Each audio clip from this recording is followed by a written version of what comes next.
Olá, fera! Começa agora mais um vídeo do Cobertura Máxima GGE e Gimbo. Você que fez nesse sábado uma maratona de provas e está se preparando para esse domingo. Bom, eu converso agora com Adalto, professor de redação, que vai passar umas últimas dicas aqui para você se preparar para essa prova de amanhã. Muito obrigado por ter vindo, professor. Obrigado, Diego. Agradeço aqui pelo convite de poder estar mais uma vez conversando com o Fera, dando aquelas últimas dicas em relação à prova de redação. A gente sabe que a prova de redação do Enem, ela pode causar, de princípio, de imediato, no Fera, um certo temor. Mas nada de muito complicado para aquele Fera que já está bastante habituado a fazer redações aqui com a gente, a equipe GGE. Ele sabe que o comando inicial da prova, pelo parágrafo, ele vai ter em negrito o tema, que vai ser o tema debatido por ele ao longo da redação. É importante que ele perceba se o tema é literal, que é a tendência da prova do Enem, ou se o tema tem alguma metáfora, por exemplo, que tem que ser entendida para que não tenha uma abrangência maior do que a centração temática peça. É interessante que ele, para determinar esse tema, leia os textos de apoio. Agora, aí merece uma atenção. O texto de apoio, ou os textos de apoio, eles servem apenas como norteadores da argumentação do Fera. Mas nada desse texto de apoio, ou desses textos de apoio, pode vir para a redação do Fera. Ele não pode fazer nenhuma referência, por exemplo, a um dado estatístico do texto de apoio, a algum argumento ou autoridade desse texto de apoio. Ele só pode ter uma ideia, uma noção do que o tema trata, por exemplo, a partir da leitura desses textos de apoio. Vale salientar também aquela nossa preocupação em fazer uma redação diferente. O que é uma redação diferente? É aquela que vai fugir do óbvio, que fuge do feijão com arroz. A gente sabe que é muito fácil a gente ir para aquela zona de conforto na argumentação. Por exemplo, quando eu leio um tema qualquer, algumas ideias vêm de imediato à minha cabeça, vêm de imediato à minha mente. Um conselho que eu dou para o Fera é o seguinte: as primeiras ideias que vierem à cabeça dele, geralmente nos primeiros minutos da leitura da prova, ele vai pegar, vai agarrar, segurar bem forte e jogar fora. Por quê? Porque geralmente todos vão pensar nessas primeiras ideias. E você, Fera GG, que vai fazer diferente, vai querer buscar um argumento novo, uma ideia inovadora, uma citação não tão dada, um dado não tão conhecido, um exemplo não tão recorrente. Fazendo isso, você vai conseguir fugir daquela zona de conforto, do feijão com arroz, daquela redação dita como funcionário público, que ela só faz o básico e nada além do básico. Não é o seu caso. Você tem uma preocupação em ter uma nota de informatividade maior. Para isso, vai ter que, é óbvio, fugir dessa zona de facilidade, da zona de conforto. Lembrando também que o Fera tem que ter atenção aos critérios de avaliação do Enem. Ele sabe que o primeiro critério, por exemplo, ele vai corrigir aquela parte gramatical e do vocabulário, por exemplo. O segundo critério tem a ver com a centração temática, a relação entre áreas na redação do Fera e aquela parte mais estética da redação, que faz referência à presença ou não do título, já que ele é facultativo, em relação ao limite de linhas, que a gente sabe que é de 8 a 30. Também ele conseguir manter alinhado os parágrafos, respeitar as margens da redação, saber que para corrigir uma palavra errada, ortograficamente errada, eu devo apenas passar um traço e colocar certa ao lado, por exemplo. O terceiro critério, ele se lembra bem também, é aquele que faz referência à argumentação. Se as ideias que eu estou apresentando na minha redação, elas têm uma certa relevância para a minha argumentação. Além disso, o quarto critério é o critério que avalia a coesão, a união do texto, a articulação entre as partes formais da redação e a coerência, que é o sentido lógico da minha redação, é a clareza das minhas ideias. E o último critério, que é uma particularidade da prova do Enem, que é aquela proposta de solução prática, possível, que não seja ingênua e adaptada à realidade brasileira. Lembrando, Fera, se você estiver preocupado em relação a querer saber qual é o tema do Enem, nos últimos minutos, tentar pescar algum tema possível, lembre-se que o tema do Enem tem que ser um problema social com o cenário brasileiro, já conhecido há algum tempo, nada muito inovador, muito novo vai cair na prova, muito difícil que isso aconteça, e que você tem que apresentar uma proposta de solução.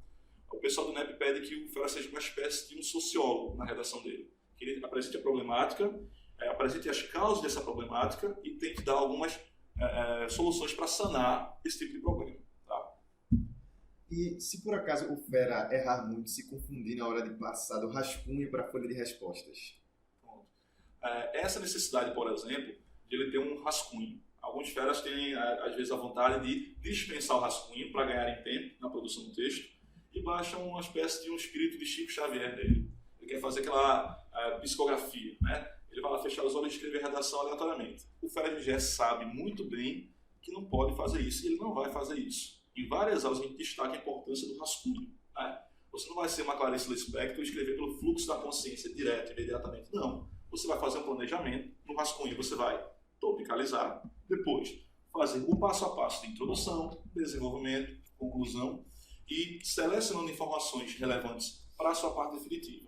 É interessante quando eu vá passando do rascunho para a folha definitiva, nessa minha seleção, eu observe se o número de linhas do meu rascunho ele seja próximo ou fiel à minha folha definitiva. Que eu não fuja muito da quantidade de linhas do meu rascunho para a definitiva. Para não fazer além e nem aquém do que eu esperava, por exemplo. É óbvio que alguns movimentos são naturais da redação. Ele vai fazer trocas, vai fazer adições, subtrações. É muito natural a gente fazer isso, né? O primeiro texto geralmente não é igual ao nosso último texto, mesmo com o tema sendo igual. Então, ele tem que fazer essa seleção e se preocupar em não passar do limite máximo e nem ficar muito aquém do que ele esperava como limite da redação. Então, tenho certeza que com essas dicas o Fera vai ficar totalmente preparado para essa prova de redação. E nesse domingo também vai ter a prova de linguagens, né, e suas tecnologias. Conta um pouco para o Fera como é que essa prova como é que os assuntos pretendem ser abordados mais ou menos nessa prova. A prova de linguagens do Enem, ela é cansativa, né, como diversas outras provas do Enem o são. Mas ela tem uma certa previsibilidade, e isso é um aspecto muito importante para a gente. A gente critica muito a prova do Enem por, às vezes, relacionar várias áreas numa mesma questão, às vezes não tem uma unidade de formação de questões. Mas na parte de linguagens, a gente tem esse aspecto positivo. Na parte de linguagem, a gente pode destacar aqui como temas de presença certa, funções da linguagem, figuras de linguagem, a relação entre conectivos de um texto, a função de conectivo, por exemplo, já que, de um e, de um portanto, por exemplo, de um mas, por exemplo. A gente também consegue perceber a tendência da prova do Enem de trabalhar gêneros textuais virtuais. Então aparece com muita frequência uma rede social na prova. Também o Enem não deixa de lado a discussão entre o preconceito linguístico e as variações linguísticas. Então aquele fera que está antenado na discussão entre a linguagem padrão, se debatendo com a linguagem informal, aquele preconceito que o certo é assim, porque a gramática impõe assim. Então o fera que está por dentro dessa discussão, ele vai estar muito bem. Fora também, é bom salientar que como a prova de linguagem ela é bem cansativa, e o Enem faz isso de propósito, né, ele quer selecionar o fera pelo cansaço, ele acaba colocando, por exemplo, algumas questões com texto muito longo demais, e faz com que o fera leia esse texto, perca muito tempo nessa resolução, e acabe indo para a questão, para o enunciado, e percebendo que o texto ele podia ser abandonado. Ele não tinha uma necessidade extrema de ser lido para resolver a questão. Qual é a observação interessante?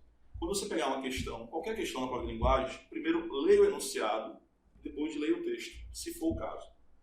Algumas questões são respondidas pelo próprio enunciado e pelas alternativas. Outras dispensam que você, por exemplo, leia o texto como um todo. Você, pelo enunciado, já consegue detectar o que a prova quer daquela questão. Então, é interessante pular, às vezes, esses textos que não acrescentam tanto à nossa prova. Tá?